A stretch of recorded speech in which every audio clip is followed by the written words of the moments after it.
dañu toog Macky Sall lu jóg ngeen koy gis ñépp di ko gis muy dox ci loo xamante ne nii mooy écarter Ousmane Sonko ci élection yi ñu jëm Ousmane Sonko mi nga xam mooy jàpp naa ne mooy sénégalais bi sénégalais yi gën a bëgg jamono yi ñu toll nii en tout cas ci langue politique bi sax baal ma yem foofu ci politiciens yi nekk Sénégal ak lu politique ak ku mës a politique Sénégal Ousmane Sonko mooy l'homme politique le plus aimé dans l'histoire politique du Sénégal ñépp am ci moom yaakaar mu am un président de la République jël ay mesures jël état jël force publique yépp di songuwaa ji di ko dóor yéen ngeen yor presse boo xam dañu leen di seetaan ngeen am une mission de service public ñu leen di jox l'aide à la presse mooy suñu impôt direct et indirect Macky Sall di dem ngeen koy gis mu ne damay écarter Ousmane Sonko ngeen koy gis mu teg ko ci lan dossier Adji Sarr ngeen di waxtaan comme ni ngeen di waxtaanee nii tey rek chaque jour bu débat bi ñëwee rek ngeen fàtte loolu nekkaat ci débat bi léegi même yéen ñi fi nekk naan Ousmane Sonko parce que ngeen sous-entendre ba Ousmane Sonko bu nekkul président xool leen ki muy tànn mais qu'est-ce que vous voulez en fait Ousmane Sonko ne dafa bëgg a nekk candidat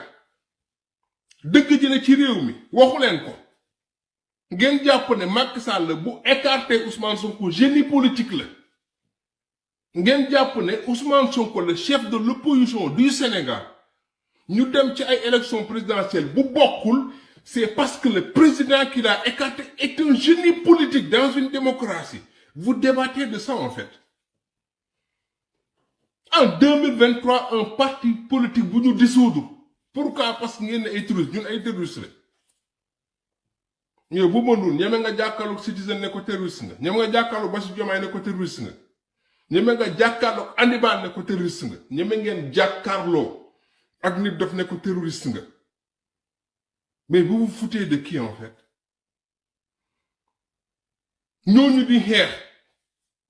ñu jaay leen doole di leen rey di leen prisonnier di leen emprisonné di leen def lu ne ngeen ne guerre politique la en fait affaire yoon la contumace duñ ci wax de part et d'autre Badara Gaye te mu ñëw na la Pastef day def lii kii di def ne la mais bon koo xamante ni Idrissa Seck moo la meññ ci politique moom mbaam rek nga mun a doon quoi je suis désolé léegi ñun ñu teg un gars ngeen ne non léegi mais c'est extraordinaire ngeen ñuy xoolal léegi ñun ku ñuy tànn léegi yéen a ngi foofu en fait débat bi foofu la léegi Pastef kan lay tànn en fait ñu rey ñu persécuté ñu ne dañuy écarter ñu ëpp ci réew mi am régime ci réew mi mosu leen ñu gis ñu def violence barke démb la waa APR di reyante mosu leen gis ay Pastef di xeex waxuma ci am Pastef de parce que ay nit kese la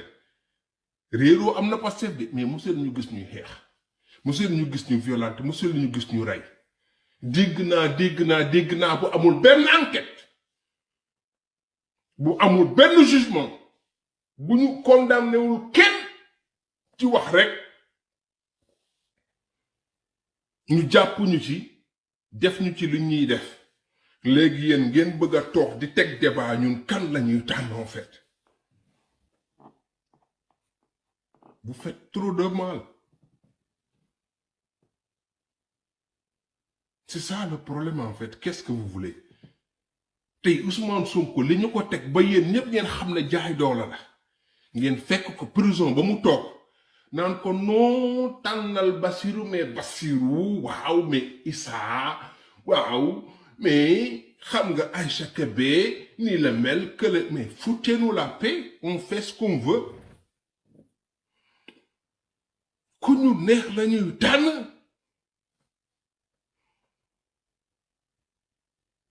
ku ñu neex la ñuy tànn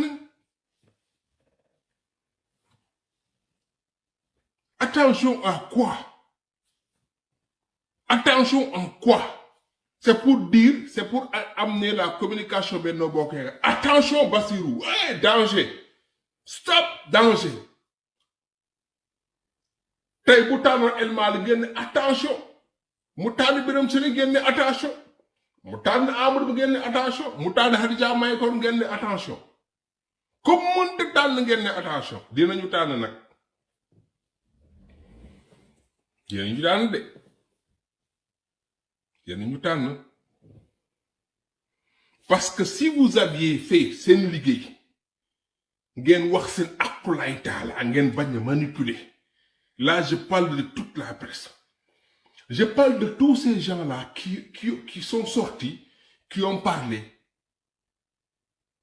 sans rien dire en fait, qui ont manipulé, qui ont participé à ce qui se passe li xew Sénégal ni ñuy xool nekk ci dëkk boo xam ñu ngi xam nañ ne ay fen rek a fa ne sàcca fa ne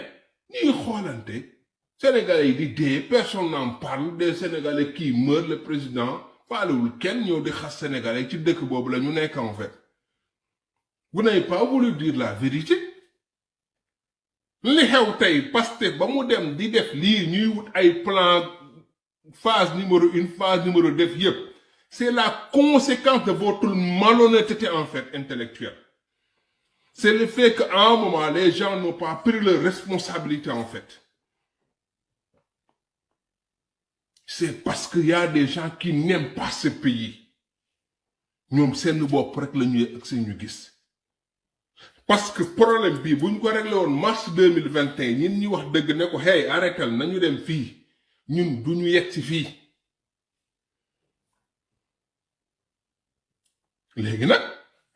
da ngeen ko sekk ñu am fulla am fayda xam fi ñu jëm parce que nag bett na leen de. Ça y tout le monde nous voyait mourir. Biñ jàppee Ousmane Sonko dañu ne jeex na ma ne leen combat politique la. Booy xeexuñu ma ne leen bu ñu xeexul sax combat politique la. Loolu ku xamul ku amul culture politique mooy xalaatee noonu. Ku amul culture politique mooy gis ñu jàpp président Ousmane Sonko ngay tëb di dal. Non jeexul. Parce que c'est des idées, c'est des convictions en fait, c'est des humains, c'est des Sénégalais qui vivent parmi vous en fait. Peut-être même le caméraman bi caméra jàkkaarloo c'est un pacifiant. Peut-être même le technicien, ñi leen di seetaan keneen ak keneen, vos amis, ñeneen ak ñeneen, vous pensez que day jeex.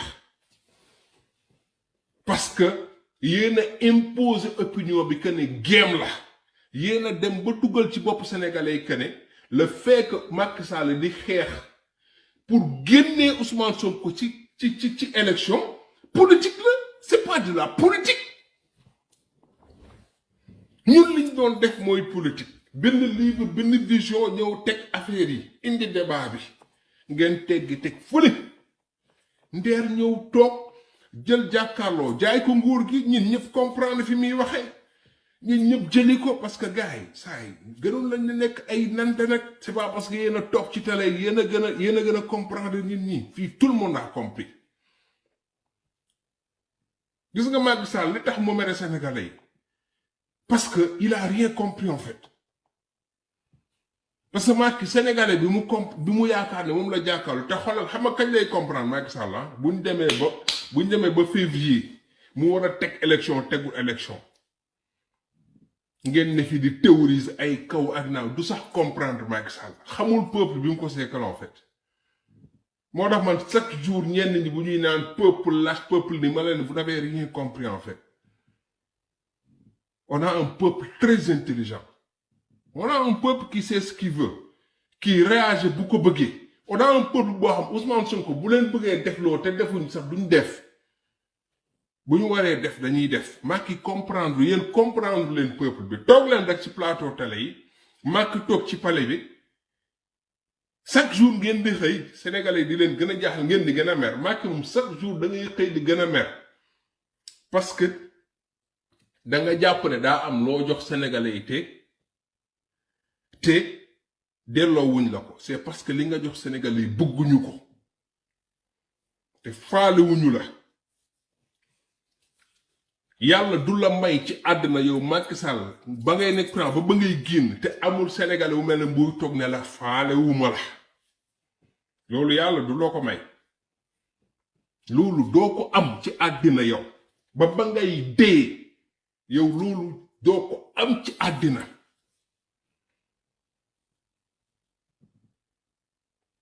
te balaa nga koo comprendre bàyyil ba nguur gi jëgu say loxo parce que yow da nga réere àddina 12 ans yi ñu génn nii yow da nga fàtte àddina da nga fàtte ba ngay nekk booy bu ndaw nekk Fatick di am nooy def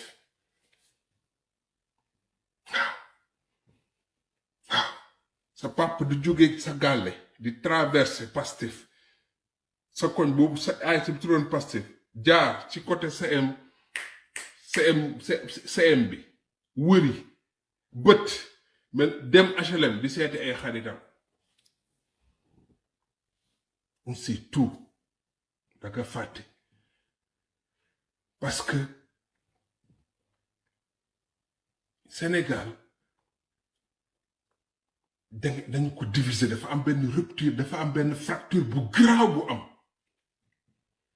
et les gens ne veulent pas voir ce Sénégal là l'autre Sénégal ça les dérange en fait parce que plus nit ñi di gis Sénégal bële plus nit ñi bëgg Sénégal bii dañ te ñi nekk ci Sénégal bi bëgguñ Sénégal boobu noonu dañ moo tax ne vous retenez pas pourquoi ils font pas des documentés ils mettent pas ce qui se passe dans ce pays le problème mu njëg bu cher bi problème mu électricité bi problème mu kii bi ñu braqué lépp ci Ousmane Sonko monsieur Bara moom moo fi nekk vous avez mis toute votre énergie sur Ousmane Sonko vous avez oublié le peuple aujourd'hui le peuple qui moom mooy ñëw tapoter leen hey on est là bu leen di neex bu leen di naka changement dina am li yàlla def nag foofu laa doon ñëwee mooy dañu xëy ngeen indi ñu ex-Pastef mu nekk benn commande politique ngeen ñu ñëw teg ex-Pastef loolu laa doon wax sànq nga nit ki lépp looy def ci àdduna surtout boo nekkee njiit xool sa diggante ak yàlla gis nga Macky Sall parrainage bii ba mu koy teg moo tax ma ne Macky c'est pas un visionnaire Macky dof la boo xam si saa si xam nga dof bu yor nguur yor doole li mu bëgg rek moo ko ñor du am gis-gis homme d'état mooy am gis-gis homme d'état mooy xool peuple am xool dëkkam waxuma la rek économie de mais mu xool du point de vue sociétal et politique muy teg benn acte benn mesure toog ay borom xam-xam ñu xeltu ko looloo baax xeltu ñu teg le parrainage mu xool moom parrainage bi fan la jëm Macky mosula xam ne parrainage boobu muy teg pour nappaaji ay nit tey moom mooy permettre Pastef mu duggaat dans le jeu politique en termes d'action politique en termes d'activité politique en termes d'animation politique tey ñu ngi utiliser son parrainage di ko dumaate du ci mun dara parce que xam ngeen ne en temps normal Birame Souleye Diop ak El Malick Ndiaye ak Abbas Fall du ñu dugg ci biir marché wala ñu dugg ci biir dëkk bi di def noonu mu leen di seetaan munu ci tous lu tax parce que moo ñu jox parrainage bi c'est pas un visionnaire il savait pas que parrainage bi dina ko daan tey ba muy jël ex-Pastef c'était sur le champ comment faire pour que les Sénégalais oublient Ousmane Sonko fàtte na ne affaire bi du Ousmane Sonko ñàkk bëgg a gis image am Ousmane Sonko nekkul ci bëti nit ñi Ousmane Sonko ci xolu nit ñi la nekk muy dindi ay photo di kii ex-Pastef boobu tey xool leen la toile ex-Pastef bi nga doon utiliser pour tuutal ñu pour ñàkkal ñu fayda tey moom la ñun tey mooy def suñu fierté tey dem leen ci toile bi amul benn patriote tey bu bind ay Pastef parce que du Pastef du ex-Pastef tey tu viens nga ne issa nga Pastef nga dindi tur bi def fa issa bi daw nga dindi ko tey bu ñu jëloon Pastef ñu ne Macky la tudd Macky bi tasaaroo ci àddina vous ne comprendrez jamais cela en fait et moom moo leen di woon que ne fi ngeen yaakaaroon ne nit ñi dinañu bàyyi Ousmane Sonko Sénégalais yi dinañu bàyyi Ousmane Sonko patriote yi dinañu bàyyi Ousmane Sonko chaque jour gars yi di xëy di gën a nekk ak moom di gën a jeex ci moom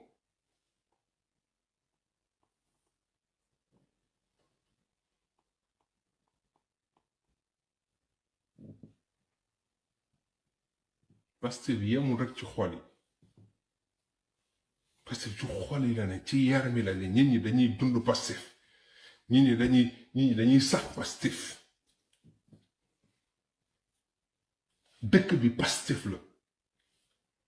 et je vais vous dire un truc gis nga les Sénégalais ils en ont marre en fait les Sénégalais veulent en finir avec ce monde-là cette atmosphère en fait parce que loolu ngeen Macky Sall doon pour Sénégalais pour ñu jàppale Ousmane Sonko mooy problème bi coow li Ousmane Sonko la violence ci Ousmane Sonko la moo tax Ousmane Sonko bu génnoon sax mu yóbbu ay gendarme bu gars yi dóor toj kii pour que Sénégalais yi saa yu ñu gisee Ousmane Sonko rek autour ñuy gis violence résultat bi la Macky Sall la bëggoon pour ñu dem ba benn moment Sénégalais yi bu ñuy gis Ousmane Sonko di gis violence Sénégalais yi bañ ko jéppi ko parce que li ñuy wooye lassitude dafay am le Sénégal a vécu plus de 2 ans ci benn pression bu métti loolu amul peuple sénégalais mënu ko dékku parce que ñun on a eu des problèmes dans l'histoire politique comme dans l'histoire de manière générale du Sénégal il y a eu des soucis des problèmes gars yi dund ko benn 1 mois 2 mois 3 mois mu jeex mais fii dañu ko tàllal ko course de fond la woon tàllal ko benn 2 ans et quelques presque 3 ans boo xam Sénégalais yi dañu affaire bi dafa teeng Macky tey ko nag di gën a teengal pour que Sénégalais pour que Sénégalais yi doyal mais doyal bi yëpp moo doon c'était pour leur dire en fait c'est lui biñ demee bay gis ne ba réussir sax vous avez vu ils ont essayé d'utiliser même ay marabout ay chefs religieux pour le dire wax leen ko affaire bi jàllu ñun on a tout fait mais ça passe pas ñu dugal ci kilifa diine yi non wax leen il faut que ngeen wax Sénégalais yi comprendre ne kii mooy problème bi moo tax tout le temps Sénégalais yi la ñuy waxal même Bassirou Diomaye jël nañ ko ñu dem assemblée ne c'est un salafiste pour dire aux Sénégalais le plus idiot des Sénégalais mooy toog naan Sénégalais yi le gars là c'est un salafiste il n'a rien compris bu ñu comprendroon dinañ xam ne c'est pas le bon mot en fait c'est pas approche bu baax bi donc dañu jàppoon ne ci 3 ans yooyu ñu teengal affaire bi Sénégalais yi dañuy doyal effectivement Sénégalais yi doyal nañ Sénégalais yi sonn nañ les Sénégalais sont épuisés mais dañu sonn dañu leen teg fitna dañu leen lu ne mais dañu bëggoon orienter fitna bi ne Ousmane Sonko la foofu bu fàtte nañu ne Ousmane Sonko li mu doon kenn mënu ko tere doon lu mu doon mais yàlla aussi daf fi nekk résultat yegsi nañ ci cappaandaw gi maanaam ci à 3 mois des élections parce que affaire bi dafa amoon fu ñu war a jóge am fu ñu war a yegg bi ñu yegsee affaire bi dafa ëlbatiku ñoom li ñu bëggoon seen bopp la këpp tey Sénégalais yi c'est vrai hein ils sont épuisés Sénégalais yi doyal nañ mais ci kan ci Macky Sall gis nga mos naa fi toog ma ne leen Sonko namm naa la bi c'est pas juste benn wax bi buy c'est pas juste su gars yi ñu namm dafa am yeneen yu ci nekk mais tu verras jamais dans un plateau gars yi taxaw ne boo yaa ngi wax Sonko namoon nañ la xam nga Sonko namoon nañ la booy ñu ngi sonkorisé ñu ne sonkorisé c'est un concept boo xam da nga war a toog nga étudier le concept fan la jógee concept bi lan la Sonko namoon naa la bi bu fekkonte ni c'est des patriotes ñoo ko wax ci ay cellules creuses, c'est juste un fait social. À partir du moment où tout le monde en parle, ça devient un phénomène social. Il faut l'étudier, il faut nous voir ce phénomène social-là. C'est quoi? Sonkorisation bi di am ni lan la? Gars yi jàngat ko xeltu ko mais déedéet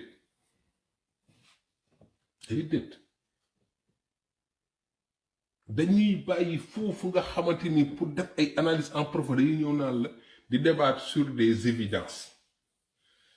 Ousmane Sonko bu ñu ko jàppee wala jàppuñu ko contumace wala du contumace loo xam suñu texte yi réglé na ko de waruñ ko sax débat waruñ ci waxtaan waruñ ci xalaat waruñ ci détail ñuy xalaat Sénégal texte bu leer xam nga lëndamul de buñ la jàppee Côte d'Ivoire bi yenn Sénégal débat nañ ko 1 mois boobu mii di wax mi ngi fi woon TFM ñi ngi fi woon ñépp a ngi fi woon am na ñoo xam nag vu que ñoom seen mënin la ñoom foofu la seen en fait foofu mooy seen champ de prédilection en fait c'est agréable ñenn ñi nga am ils aiment bien débattre de ça comprendre gars yi def ko débat gars yi di ci profito contumace gars yi di ci débat est-ce que Ousmane Sonko contumace lu pas gars yi di ci débat issa ñëw na toog na Ousmane Sonko daf ma violé sans preuve gars yi toog di ci débat pendant 2 ans 3 ans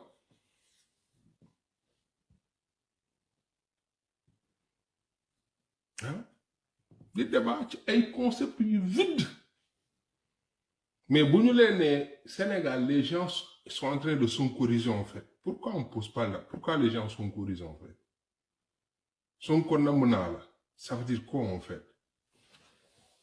c'est pas le mot Sonko namm naa la pourquoi ñu namm Sonko en fait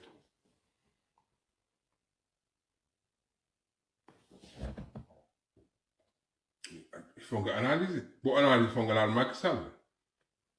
je prends le gars je l'emprisonne je dissous le parti dem ci chaise bi tëj ko dindi photo yi pour lan la dindi image bi dindi nit ki humilier ko jeexal ko yàqu ko gars yi ñëw ne la Sonko namm naa la c'est pas jëmu Sonko gars yi am nañ ay image Sonko am nañ léppam mais c'est plus le style la façon de vivre et foofu la ñu comprendre foofu laay ñëw foofu laa bëgg ak patriote yi pour vous dire que du rek état d'esprit bi dafa dem ba bokk ci suñu life en fait les concepts de Pastef dafa dem ba bokk suñu life les idéaux de Pastef dafa dem ba intégrer mu bokk suñu life ñun dañu koy dund en fait c'est un style de vie c'est un modèle donc dépasser na rek état d'esprit c'est un état d'être c'est une façon de faire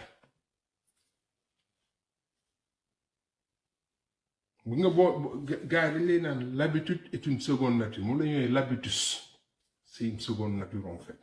mooy nit ki li ngay tàmm di ko def day dem ba bokk ci yow. Vous voyez le pianiste wala le guitariste buy jàng guitare day jàng ay notes do ré mi fa sol la si bu demee ba ñu dugal ko ci groupe boo xamante bu demee bay sawnal par exemple tey benn nit dof wala muy sawnal benn musicien day ñëw rek di dóor affaire bi day ñëw dafa dem ba nekk ci moom ça devient naturel en fait looloo tax nit ñi namm Ousmane Sonko mais au-delà de ça c'est un amour yéen ni nag gars yi damay xaw dugg ci concept yaa ma gars yi bu ñu l'amour c'est en fait c'est un concept c'est un désir mooy li boole Ousmane Sonko avec ses militants xam nga gars yi dañuy naan l'amour c'est un désir c'est un manque qui pousse l'amant vers l'objet aimé voilà aimant boobu noonu moom mooy attirer gars yi donc Yo boy politique ak Pastef wala ngay politique ak ku mel le président Ousmane Sonko te xamoo moom nan la jàngee peuple am ba xam peuple ban genre peuple la xam nu muy capter peuple am xam ban relation lay am ak peuple am ak lan la construire nga xëy rek un bon jour bu ko def te defaloo étude jàngaloo ko mais nga dem ak en jàpp ne yow lii da nga ko war a dagg da ngay juum en fait. Moi, même de l'autre côté, tu vas avoir des opposants ils vont venir te servir le même discours du président Ousmane Sonko. Mais dans une stéréotypes, des étiquettes, des choses c'est des prénotions, c'est des préjugés, c'est des choses sénégalais, dafa bëgg ko teey Sénégal dafa bëgg ko jàng Sénégal dafa bëgg ko santé Sénégal dafa bëgg ko nii Sénégal dafa bëgg ko naan ñoom ñu ngi ci yooyu te loolu naxaate la te laxaate la léegi nag ñoom dañuy surfer ci loolu mais la question mooy man bu ma ñëwee mooy Pastef bi mu ñëwee ci n'importe quel jóge dafa am lim fi fekk mooy c'est politiquement correct homme d'état la moom bariwul wax homme d'état moom du bari wax waxu Aïssatou Diop Fall waxu mbaam boobu homme d'état day bari maanaa na nga sànce waaw sa montre bii Dubaay laa ko jëndee bii nangam sangam patati patata solu rafet boo noppee ñu ne c'est un homme d'état il parle pas fekk yaa dàq toje dangaa lekk ba dangaa duggal sa gémmi ba mu fees munoo wax Ousmane Sonko ñëw teggi loolu teg fële système bi yuuxu ko loolu nag fit moo koy dékku fit moo koy dékku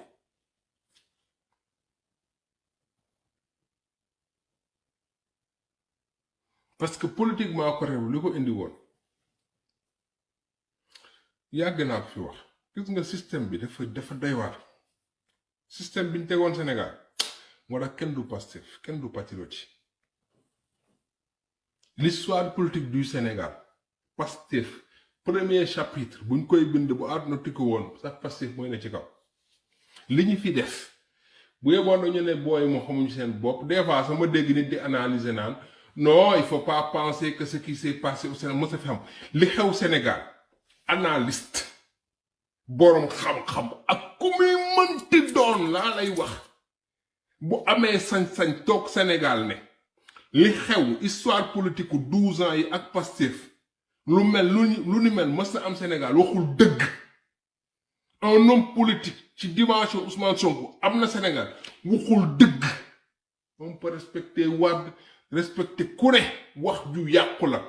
duñu leen indil xam nga nit quand tu fais une assertion tu viens tu dis l'histoire politique du Sénégal commence ak Pastef lii beesu fi lii nangam mais il faut amener des éléments de réponse en fait il faut argumenter illustrer surtout parce que loolu moo may raisonnement tu donnes l'idée tu l'argumentes da nga koy illustrer avec lan un exemple loolu la ñu jàng c'est comme ça que ça marche amul neneen amul beneen méthode bu ñu jàng ci àdduna nii lay demee idée bi day ñëw teg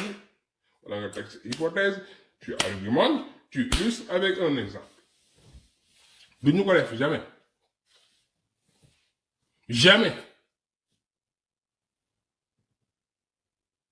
jamais bu ñu déggee benn issa buy wax ñu ne boy c'est des prétentieux boy yi dañuy door a ñu xamuñu politique ñi koy wax fi ngeen jàngee lañu jàngee li ngeen di lire lañuy lire li ngeen xam lañuy xam munu leen ko indi le phénomène de Pastef lii ñuy def nii li ñuy révolutionner la politique amul ci fan ci taarixu politique Sénégal amul benn homme politique bu mos a jege Ousmane Sonko ci catuwee bu amee sax koo xam xaw na ko jege Abdoulaye Wade la ci opposition mais sur la façon de faire de la politique Abdoulaye Wade séenul sax Ousmane sur les idées sur le courage sur le panafricanisme Abdoulaye Wade séenul sax Sonko wax ji nag mënul neex parce que Ablaye di jàmbaar la boroom xam-xam la mais Ablaye ci cadre bi mu nekkoon ci cadre d'expression bi mu nekkoon Ablaye Wade ci biir système bi la nekkoon il était bien dans le système mais quand tu sors du système Ablaye du dara dina am ay qualité am ay valeur nag mais du sori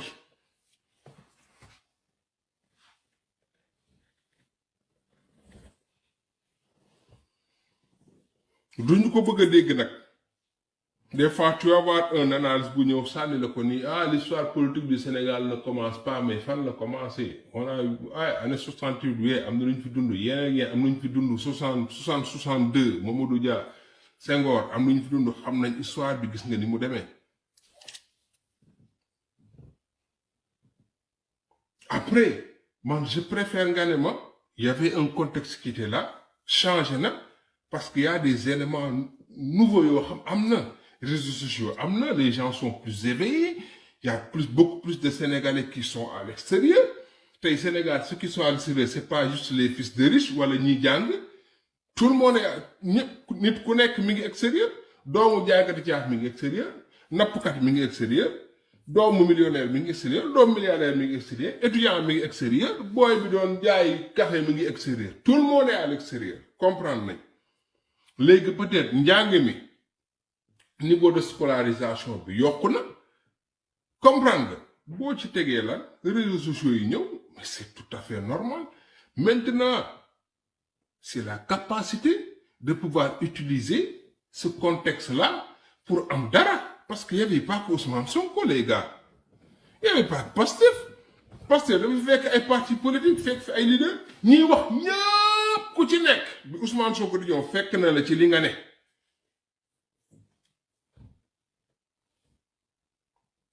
waaw Ousmane Sonko ñëwul fekk dara dafa ñëw liggéey léegi liggéey boobu nag mu indi ba yegg fi mu yegg la gars yi nanguwul toog di ci débat dañuy naan day manipuler dañ leen nangam gis nga le système c'est même arrangé pour indi c'est-à-dire gis nga loolu c'est pour le détruire c'est pour le casser c'est pour trahir l'histoire corruption de la jeunesse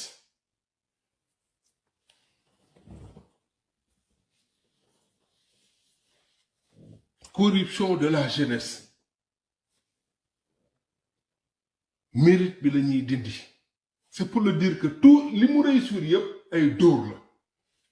Ousmane Sonko lu mu réussir ay dóor la Ousmane Sonko lu mu réussir ay manipulation la ay nangam la ay sangam la ñun on l'a compris on aurait bien aimé nag tey parrainage bi nekkoon lu simple on aurait bien aimé ñu bañ fi nekk di wax affaire jury on dirait gis nga tey ngeen xam la force Pastef diggantaan force politique laa wax ñu nekkoon ci dëkk bu normal ñu ne ñu ngi dem ci élection pré campagne commencé le président Sonko mun a génn def nemmeeku turam Macky def lu ko neex Amadou def lu ko neex ci ngeen di xam ci ngeen di comprendre il faut ngeen xam benn affaire ci li may wax ni yëpp li Pastef réussir yëpp li ñuy def ni yëpp ci benn contexte la boo xamante ni dañu tànc ñun ñu am la capacité de revenir bëccëg bi ñuy naan kase nañu verdictu juge Sabassi bi gars yi ñu bëri dañ ne jeex na waaye combat politique du combat juridique Macky Sall yow da ngay utiliser des armes yoo xam dafa am limite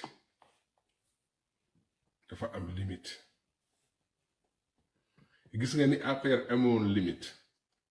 ak yow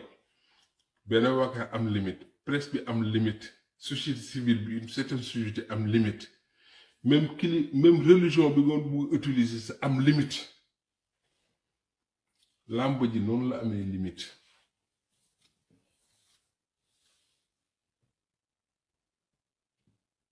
noonu la leneen di amee limite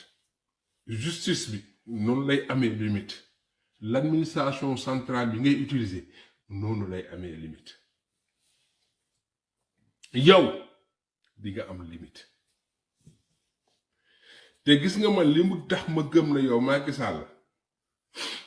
yow ci ay gis nga bi la yàlla ubbilee bunt parce que yàlla fi mu la ubbilee bunt pour affaire bi rek la yow li en fait fi nga mënoon rëccal sa njaboot rëccal Amadou rëccal Marème rëccal ñépp mooy gis nga bi nga renoncer troisième candidature ñun ñi gis que ne le fait de renoncer à la troisième candidature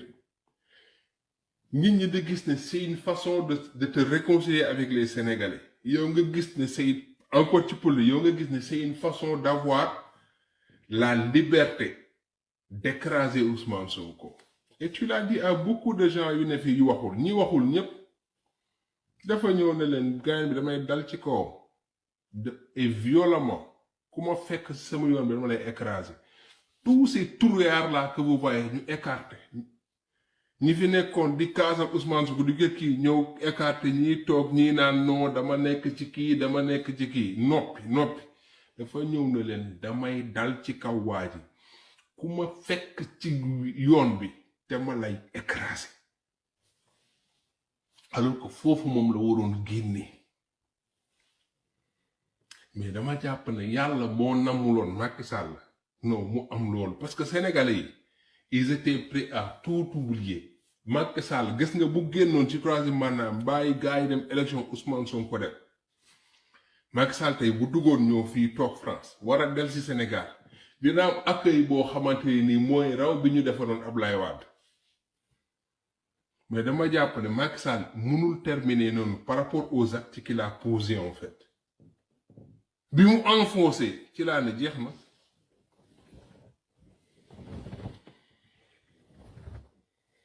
parce que nguur dictateur ci àddina dans l'histoire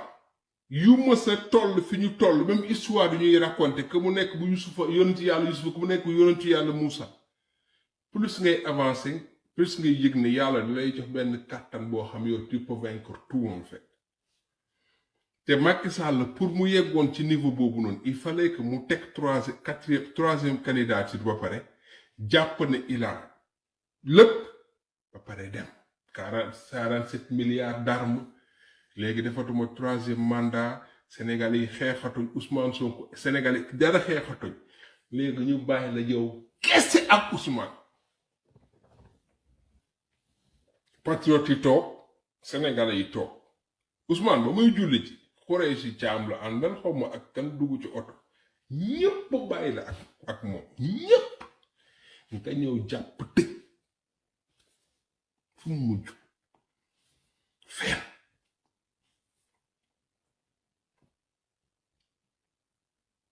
da pare nag tu t'enfonces davantage léegi continuer di enfoncer wu rek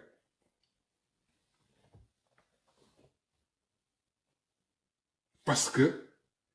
dellu leen ci dernier discours président Ousmane Sonko live dafa ko ne gis nga bii bu jàllee parce que man fi may nattee nit man c'est pas parce que je suis avec le président Ousmane Sonko man dama bokk ci yi nga xam dama jàpp ne Ousmane Sonko fait partie des figures emblématiques de ce monde ku mu neex nag nga ne man fanatique laa man nag en tout cas man Issa Diène laa tudd dofuma dina jàpp jàng naa am naa xel Ousmane Sonko dama ne fait partie des grands de ce monde Ousmane Sonko xoolal ku mu neex li may wax nii ku mu naqarte àdduna mi ngi suñu kanam bu ngeen ko waxul tey àdduna dina wax que ne Ousmane Sonko tur bu mës a génn Sénégal ci politique dans l'histoire politique institutionnelle et tout ce que vous voulez du Sénégal Ousmane Sonko moo ci mën moo ci raw moo ci ëpp xam-xam moo ci ëpp bopp moo ci c'est-à-dire du seen morom Xaadim Bamba Diagne da koy wax nit ñi Xaadim Bamba Diagne du complexé barke yàlla li ma wax ni du ma gëm la du far du dara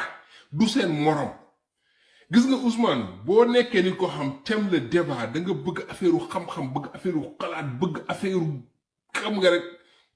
waaw gis nga koy jàngat noonu da ngay xam ne mayu yàlla lii mayu yàlla rek la mën a nekk mais yàlla may na ko quoi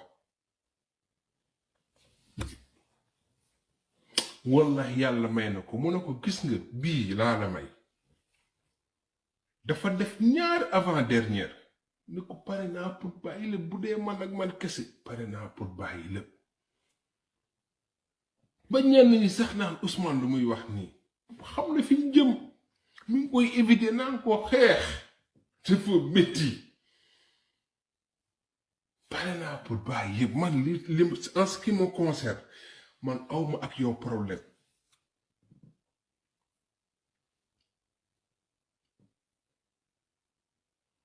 mais dernier bi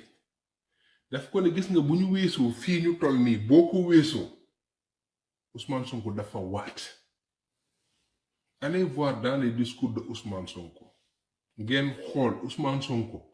waat yi mu waat keroog na ma nit génneel Ousmane Sonko fu mu toogee waat gu ni mel dafa waat muy waat xam nga Ousmane buy wax baal leen ma nag président Ousmane am na ñu wane bu la Ousmane de président Ousmane Sonko xam nga le président Ousmane Sonko buy wax boo koy déglu boo welee ni kinne di ko déglu nga xam nu koy déglu di ko yëg Ousmane bu yëkkati bu yëng moom Ousmane buy wax bu yëngalee baaraam bi sa da koy gis Ousmane dafa waat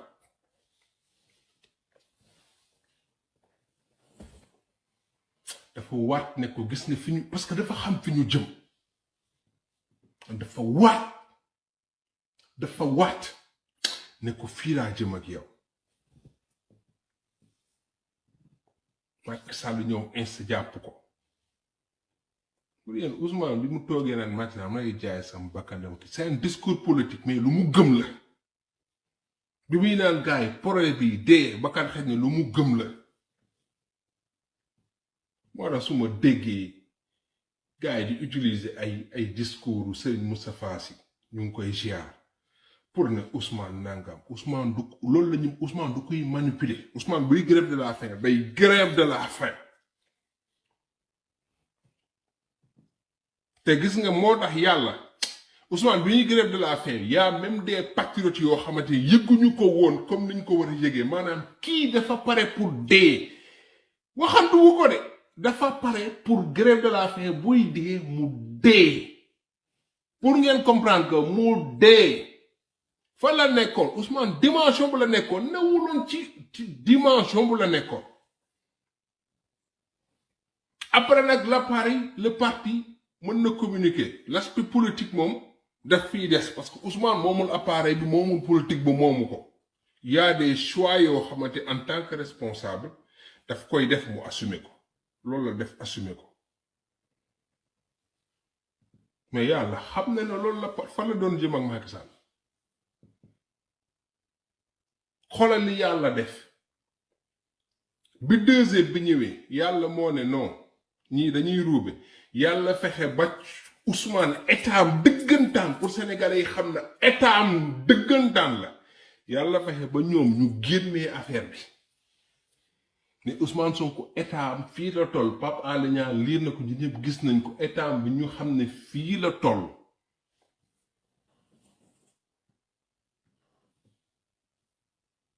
waxantuwuloon de ci loolu la nekkoon moo tax may soñu patri ku ci nekk ci li nga ne nekk ci yàlla nag ku nekk dafa am lu mu la bindee Ousmane am na nu mu mel man ma am lu ma mel Fallou am na nu mu mel Koumba Ndiaye am na nu mu mel Sokine am na nu mu mel mais ku ne xam na ne fi ñu toll ci combat bi bu doon du ñu dem jusqu'au bout yàqu na bu yàgg combat bi dafa combat bi jaaxle du lu bees dans Pastef dañoo jaaxle waat du benn yoon du ñaari yoon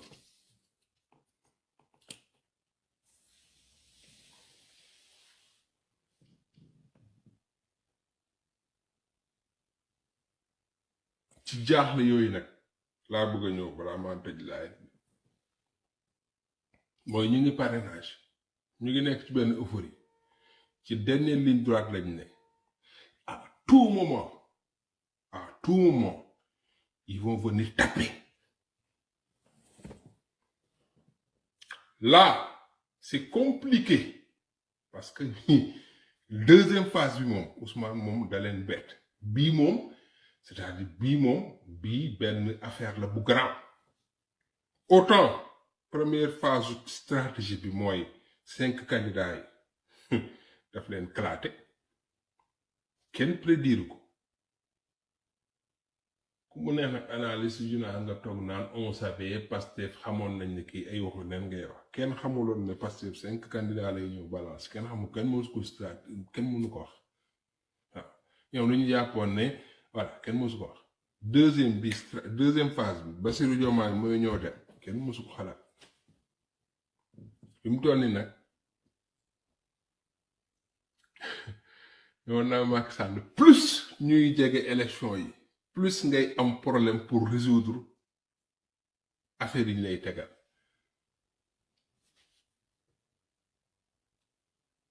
phase yi ñu jëm nii du doon Macky Sall moo ñuy tegal ay ndëgg sërëx ñun ñoo koy tegal ay problème yi mu war a résoudre le cas Bassirou Diomaye bii xaw ma nan la koy résoudre parce que nga le cas Bassirou Diomaye bii ci Macky Sall moo gën a compliqué fuuf bu Ousmane parce que bu Ousmane Macky Sall demoon na ba réussir moom ak presse bi loo xam dañ ko liggéey pendant des années pour nanguloo un peu une certaine opinion que Macky Ousmane lii buñ ko defee normal na buñ ko jàppee normal na buñ ko dóoree normal na limite gars yi même buñ ko génnee ci jeu politique bi buñ ko éliminer sax normal na wax ma duñ ko def ci Bassirou de mais balaa ñu ko def ci Bassirou balaa ñu ko réussir ci Bassirou balaa ñu ko teg ci Bassirou ça est très compliqué gis nga Ousmane Macky dafa doon day ñëw ci moom waaye pour dootul yegg ci moom man li ma gëm mooy saa yu Macky Sall ñëwee bay jàpp rek Ousmane génnee issa teg romb ko di entraîner wu di sport di xalaat ci naka la ñuy réew mi 50 prochaines années yi nan la ñuy gérer réew mi bu lijjantee Bassirou Diomaye teg Ousmane indil ko beneen affaire teewal ko foofu noonu continuer ne concentré wu ci li mu nekk fii ba ñuy dem 3 mois léegi nag Macky fexeel nooy làqartee problème Bassirou Diomaye parce que Bassirou Diomaye il peut être tout et rien en même temps c'est-à-dire loolu moom moo grand ci problème xam nga ngay xeex ak loo xamante ni nii mu am ak mu ñàkk am changé wul lu bari Bassirou nekk candidat ñàkk nekk candidat frégé wuñu dañoo baax rek di parrainer Bassirou mu nekk candidat mu ñàkk nekk candidat maanaam tënkul projet bi maanaam yorul projet bi looloo yéeme ci affaire yi waaw te ñoom ils sont obligés de gérer le problème Bassirou Diomaye pour beneen étape bi ñëw moo tax Pastef même quand ils te disent phase 1 phase 2 c'est pour leur dire que affaire bi ay phase la de mais lijjanti leen bii ngeen di lijjanti nag du question de vie ou de mort yàlla xam na ne Bassirou Diomaye nekk candidat wala nekk candidat ça y du question de vie ou de mort ci ñoo xamante ne nii ñun am na benn moment ci dimension fi ñu tolloon mooy projet bi day dee léegi nag ku nekk tey Ousmane lim ñu won te wax ñu bu dee ñu am dégg-dégg mooy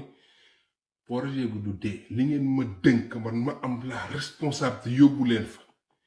dinaa leen fa yóbbu loolu laa mosaw man am na loo xam dama ko bàyyi ak Ousmane moom moo ko moom man sama yoon newu ci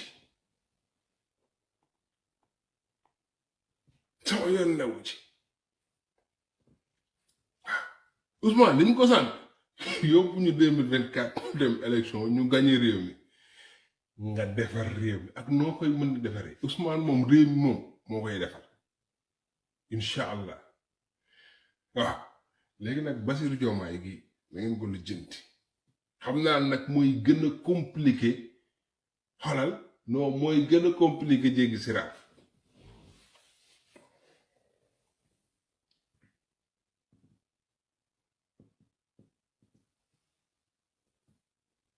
te yàqul dara ci projet bi nag léegi nag est-ce que day forcer comme moom day jëgër est-ce que day force yéen Bassirou Diomaye éliminé graaw xool leen presse bi ils sont anesthésiés xamuñu lu ñuy wax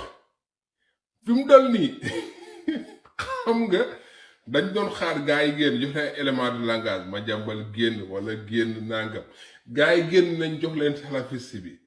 waa jàkkaarloo waa ñeneen ñi xam nañ ne salafiste bi ça passe pas xam naa dañu ne non gars yi fi mu dal nii moom fay ngeen ñu lekk nañ waaw jël nañ avance mais salafiste bi moom du jàll dimbali leen ñu ngeen indi leen fi mu toll nii lan la ñuy indi Sénégal on débat de quoi on débat sur quoi la ñuy waxtaane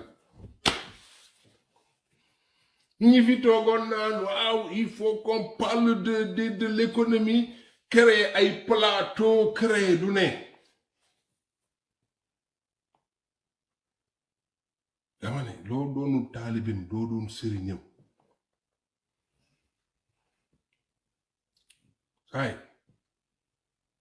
saay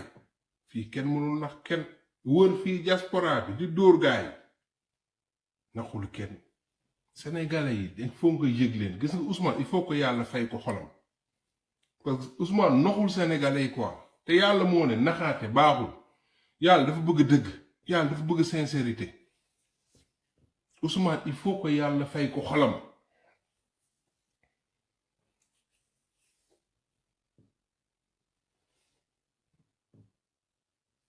te am na lu bëri ci patriote yi sénégalais yi même lu ñu bëgg parce que bëgg Ousmane Sonko am na si li ñuy wax noo garaawul mais même am na lu bëri lu ngeen di wax garaawul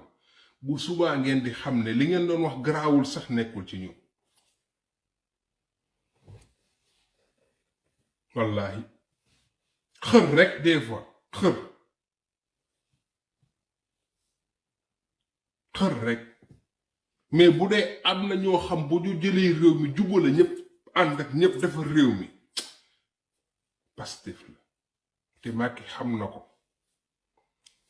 te les plus grands investisseurs du Sénégal ñi nga xam dañu dugal seeni alal bu bari Sénégal Macky Sall xam na ne ñoom xam nañ ko te wax nañ ko Macron mii ci boppam ngeen naan ànd naa ak Macky nii xam na ko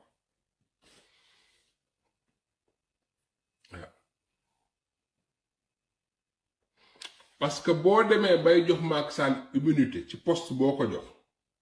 lu tax nga koy jox immunité bu fekkente ne yow assuré nga ne moom am na candidat am ñoom ñooy gagné soxlawul immunité pour ñiy tiit naan France mën na def lii Amérique mën na def lii kii mën na def nii bu woon ils sont assurés de ça bu doon Ousmane jeex na bu doon passé mënul dara bu doon seen résultat préfabriqué 58% avec 5 candidats yooyu ñuy waxati comme nañu yooyu ñuy théoriser rek Amadou Ba Khalifa Sall Karim Wade Malick Gakou xawma ak kan 5 mu ñëw génn 58% man ñeeg ca vous n'avez rien compris vous n'avez rien compris vous avez affaire à un peuple qui est très éveillé te yàgg naa ko fi ñu ànd ak le président Ousmane Sonko c'est les meilleurs d'entre nous Sénégalais à tout point de vue nag gars yi man li may wax ni c'est pour que euphorie bi ñu àndal nii gëm-gëm bi ñu àndal nii nañu dem jusqu'au bout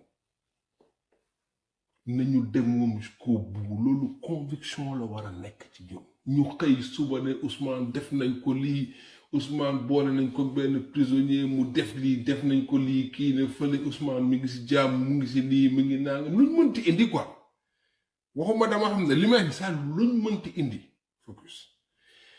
bu leen nangu nag benn bojo muy Issa keneen ci réseaux sociaux yi ñëw di leen distraire man loolu dama koy ñaan patriote yi gis nga fi bi toll ku ngeen digg jamul Ousmane Sonko jamul Macky Sall jamul APR jamul kii di jam Issa wala di jam Basirou wala di jam keneen mais dindi leen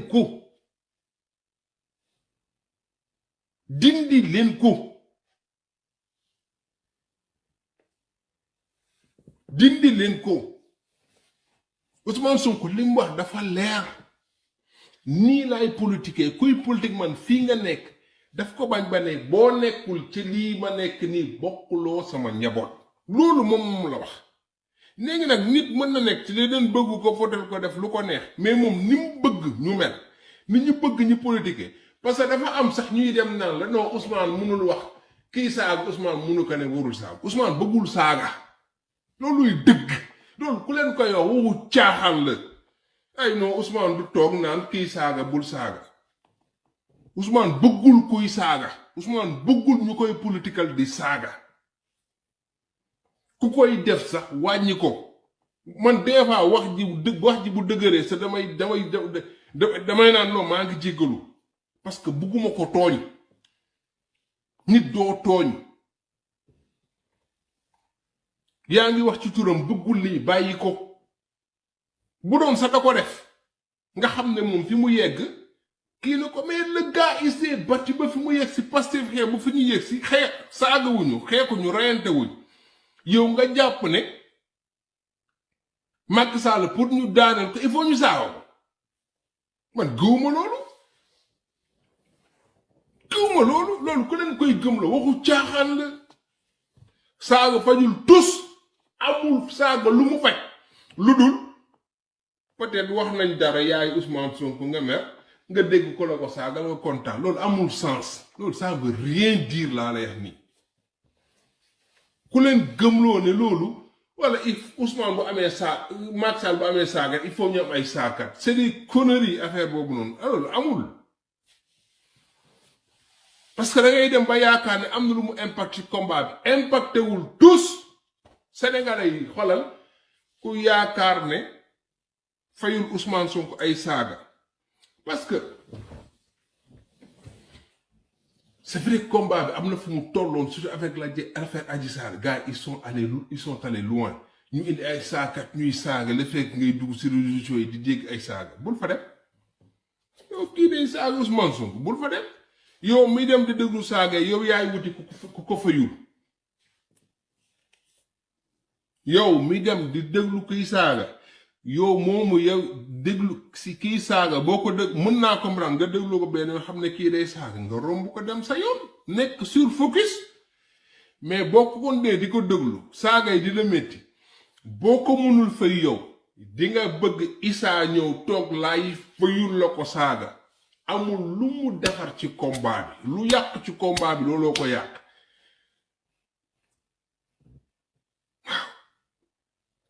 ku jàpp ne parce que gis nga nit ñi dañuy jaawatle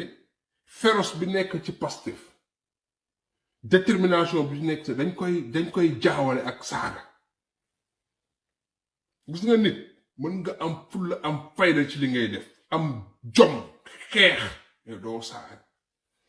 amul kenn ku ñuy tudd ci nekk ci àdduna bi ñi defar àdduna seen héros yi kuy saaga parce que yow da ngay dem ba jàpp ne kon saaga yi impact parce que saaga yi mooy tax gaa yi ragal saaga yi taxul gaa yi ragal de dëgg ji moo tax gaa yi ragal dëgg ji nekk ci Pastef moo tax gaa yi ragal li tax gaa yi ragal mooy da ngay ñëw taxaw ne Ousmane nii gaa yi ñëw na la ñëw taxaw ne Ousmane Sonko am na 1500 terrain gaa yi ñu si da ngay fet amoon 1500 terrain Ousmane lii la am lii la am lii la am bàyyil fen yow fenkat nga li nga wax du dëgg dind ko bam kii dootoo jar dara dootoo tekki dara dëgg jooju moom mooy dooleel Pastef mais du saaga yi il faut pas confondre nos détermination xeex ak kii ak saaga après nag chacun est libre d'exprimer son ras-le-bol son mécontentement son désaccord comme ni mu ko bëggee mais Ousmane nee na loolu bokkul ci moom te gërëmu ko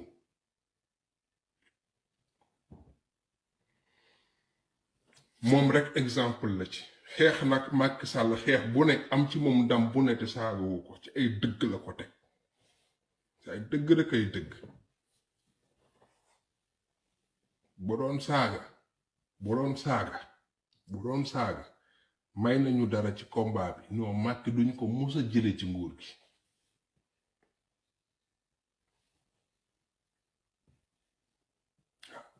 parce que Sénégal moom dëkk boo xamante ni nii bu ñu yóbbu séet sax léegi séet ngay sëy dañ lay saaga loolu mooy Sénégal c'est ça le pays voilà ñun suñu société traditionnelle saaga da cee bokk li may wax nii nag nit bu na ko bañ a comprendre mais da cee bokk parce que saaga dafa am beneen dimension bu symbolique qui a rien à voir saaga sax boo xoolee sax dafa bokk ci liy cimenter li ñu woowee le cousinage à plaisanterie mais saaga entre guillemets quoi voilà donc yooyu moom c'est d'autres détails quoi mënuma ci sori leneen li ma bëgg a tëjee mooy tey dem nañ ñun wàcc ci terrain bi mais dafa am benn constat boo xam dañu ko def mooy on comprend pas pourquoi en fait la diaspora gars yi nekk seen carte d'identité yi parce que ñun tey on a parrainé en bagaille pare nañ lu bari mais fu ñu waroon parrainer 5 3 lañ fa parrainé parce que les 2 autres dañu dem defi révision ci révision liste électorale dañu dem déposer mënuñu parrainer loolu nag dal nañu bare ci diaspora bi et c'est quelque chose qu'il faut dénoncer en fait parce que les Sénégalais am nañu droit parrainer ku leen neex mais yàqul dara gars yi yéen ñi parrainewul faites en sorte que ñi mën a parrainer na nekk beneen source de motivation bu leen di yokk doole pour ngeen jële fii ñi en fait na leen yokk motivation pour que carte yi bu génnee kenn bañ a xaar kenn ñu daw jëli carte yi ñeer si ba ñi nga xam nag am nañu chance carte yi génn saa yi dem leen kenn jëli carte yi rythme bi warul wàcc gis nga rythme bi ñu téye nii dañu ko war a tàllal 3 mois moo ci des même pas 3 mois 2 mois la décembre janvier moo ci des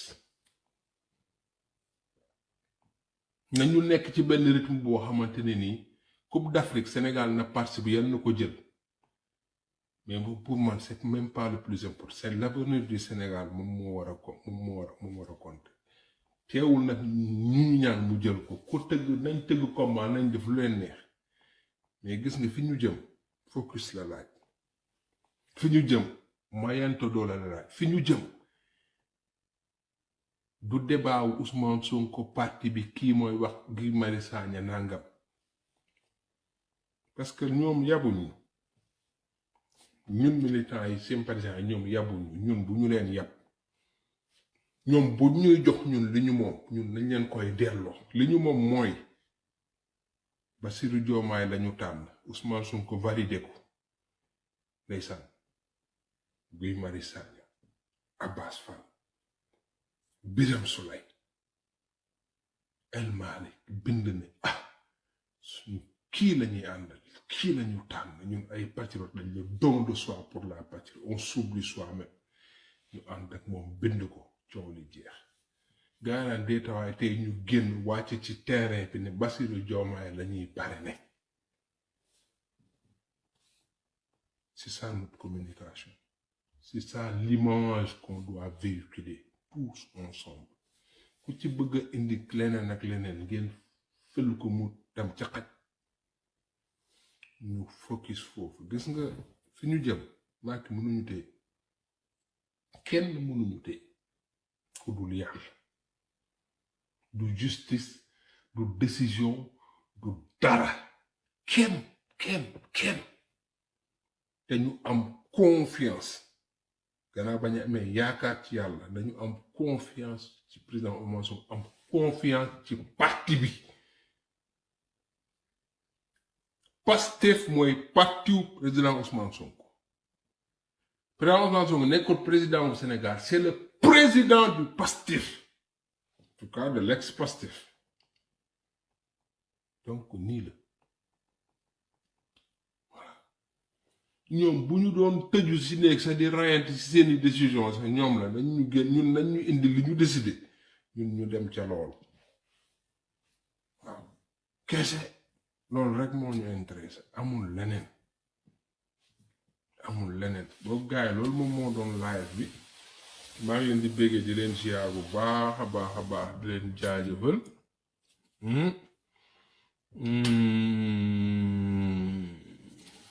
voilà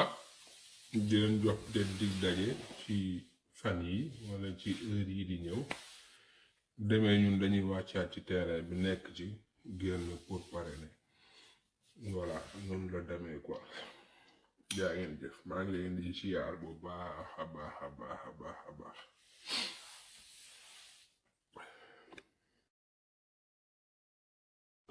te ba lii nga xam ne moom moo dal Matif Sarr Niang moom indil na ko moom feebaru xol moom yaay ji feebaru cardiaque bëgguma dugg nag ci dossier médical am te duma ci sori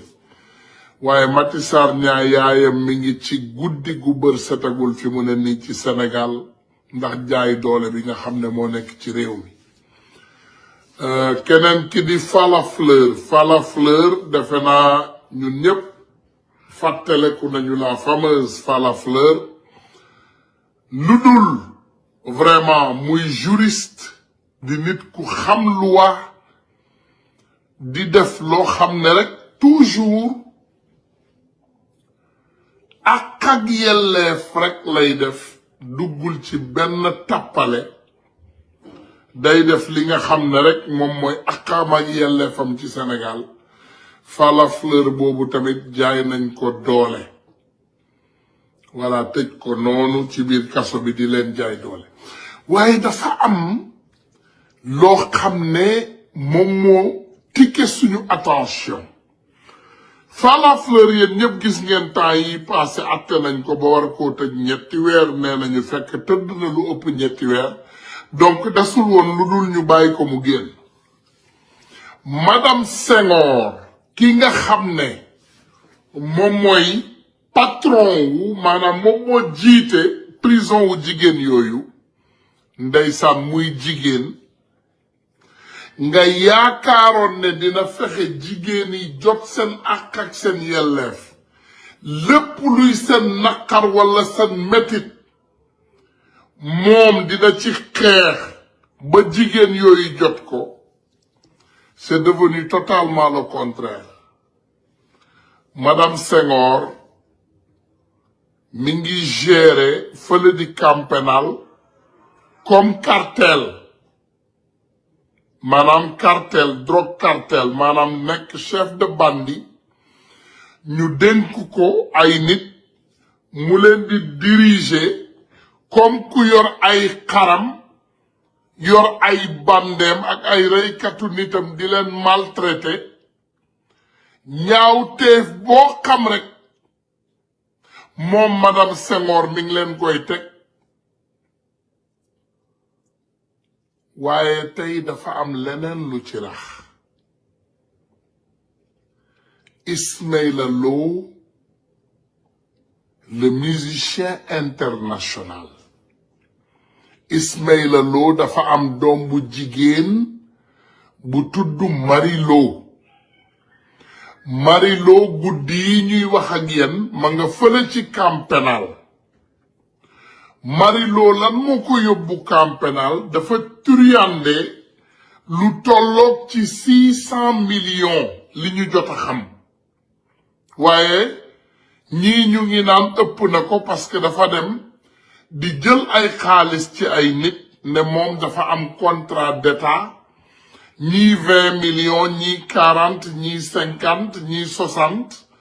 tudd nañ ci sax ba tudd ci borom salon bu siiw ci Sénégal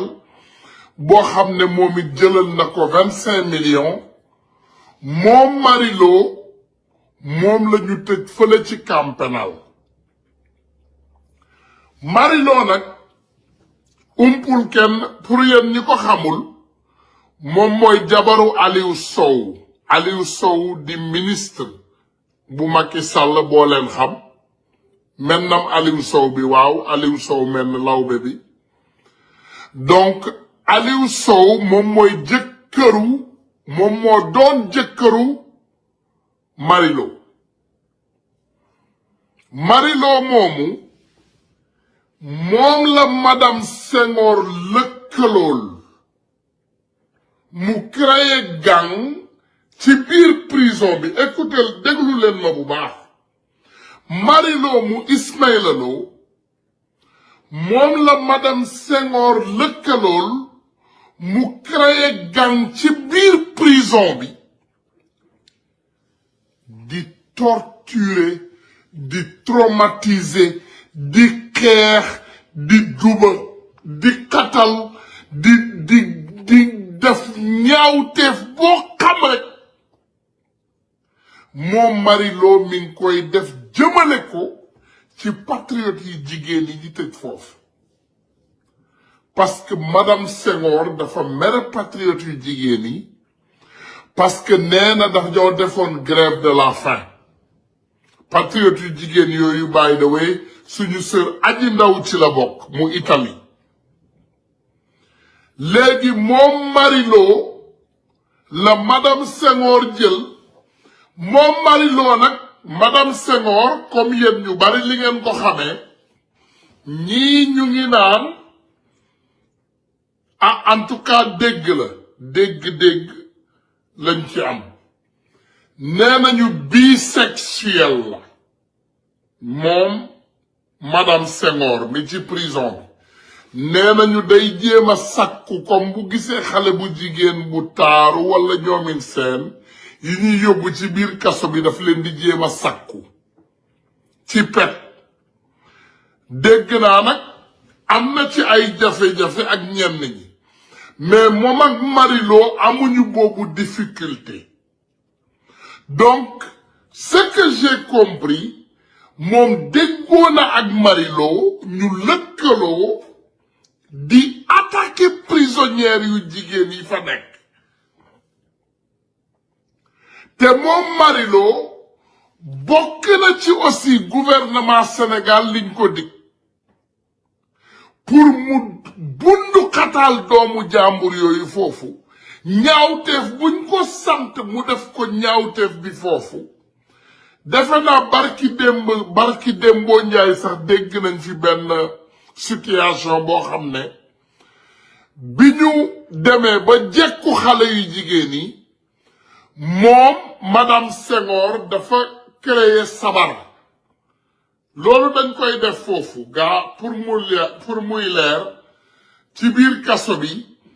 yenn saay dañuy créer xale yu jigéen yi sabar wala ñu créer leen benn musicien ñëw may leen ay woy wala dara waaye lan la madame Senghor def bi ñu bundu xataalee patriote yi bundu xataal leen ba patriote yi coow li di génn ba àdduna yëpp yëg ko léegi mbir mi dem ba nekk danger public patriote yi nag gars yi pareloon leen benn guddi goo xam ne maara deytaal yi yàlla ñu suturaal rek comme coow li bari na mu mujjee fomm guddi googu waaye patriote yi liñ leen waajaloon moom dafa bëggoon créer tënd beer tëgg sabar ci biir pour bruit am comme ça ci biir bruit boobu ñu ne wala mbir mi dafa am sëmbaxloo ñu rey ay patriote xam nga tey ci biir prison bu ñu ne ay prisonniers xeex nañu diw ñàkk na bakkanam diw ñàkk na bakkanam dañuy ne rek ay prisonniers ñoo xeex mais fekk madame Senghor moom ci boppam moo nekk ci ginnaaw mbir mi jël ko nag teg ko ci loxo Marilo bandi bi parce que Marilo dara jomb ko imaginez doomu Ismaïla Lo bu nekk ci biir Sénégal bu sëyoon ak ministre mën a détourner plus de 600 millions bu ñu xam 600 millions yu ñu xam la loolu loo xam ne loolu leer nañu xobet mais dañu ne xale bi délinquance am romb na foo ko weesu na fépp foo ko xalaat am na sax benn woykat bu siiw bu jigéen boo xam ne aboon na ko fi ay takkaayam defe naa yéen ñëpp déggoon ngeen fi coow loolu moom Marilo mu dem ci woykat bu siiw boobu abbu ko ay takkaayam ba pare jël jaay donc moom c'est une délinquante reconnue et acceptée wute na nag ak doomu jàmbur ba nga xam ne moom waxul deful son seul délit mooy dañ ko jaay doole accuser kii terroriste accuser ñële lii accuser ñële lële accuser ñële atteinte à la sûreté de l'État lu nañu attaqué ko doomu jàmbur boo yooyu ñu accuser leen ko tëj leen kenn ki comme ni ma leen ko waxee taskatu xibaar la sax moom Mati Sarr Niang foofu la ñu toll ci Sénégal waaye dañu bëgg a jël sénégalais yépp témoin yéen ñépp on vous prend témoin ne madame Senghor jël na ay gangster ay bandi yu mel ni Marilo ñu def gang ci biir prison bi pour sakkal pexe doomu jàmbur yooyu nga xam ne defuñu dara grève de la faim yooyu ñuy def ba pare information yi di jàll parce que patriotes yi nag ñoom foo leen denc coow dafay bari parce que patriotes yi liñ leen denc ci camp pénal information bi day génn parce que ñun dañuy bëgg a xam nu ñuy dundee foofu waaye moom bu meree patriotes yi la koy dem sippi di attaquer doomu jàmbur yi di leen duma non moom du leen duma directement mais di fay ay bandi ci biir kaso bi ku mel ni Marilo xam naa nag du ñàkk nañu toog tuuti rek léegi ñu dégg Marilo bàyyi nañ parce que dañu bëgg rek mu jëlal leen bakkanu benn patriote wala ñaar waaye on prend tout le Sénégal témoin te ma bëgg ma dànkaafuwaale Ismaïla Lo ak soxnaam ngeen dem ngeen wax ak seen doomu bandi délinquant vulgaire boobu mu bàyyi doomu jàmbur yi parce que lii Sénégal la de boo leen gisee t-shirt bi ma sol gat sa la wax te xamante nañ ci biir dëkk bi te bëgguñu Sénégal xat ci yéen ndax masuñu leen indi ci combat bi dañ leen ci épargner bàyyi leen tout tranquille waaye doomu jàmbur yi nekk ci biir kaso bi continuer leen bundu xataal mooy yi ngeen ni di ngeen ñu dégg ci ay fan yu néew te bis bu ma fi ñëwaatee ci Marilo tey dafa rafet tey xam ngeen dama rafetal dama jël mbir mi rafetal ko wax ci li nga xam ne dama waslu àq waaye bëgg naa Marilo xam madame Senghor yow mii ñu jox doomu jàmbur yi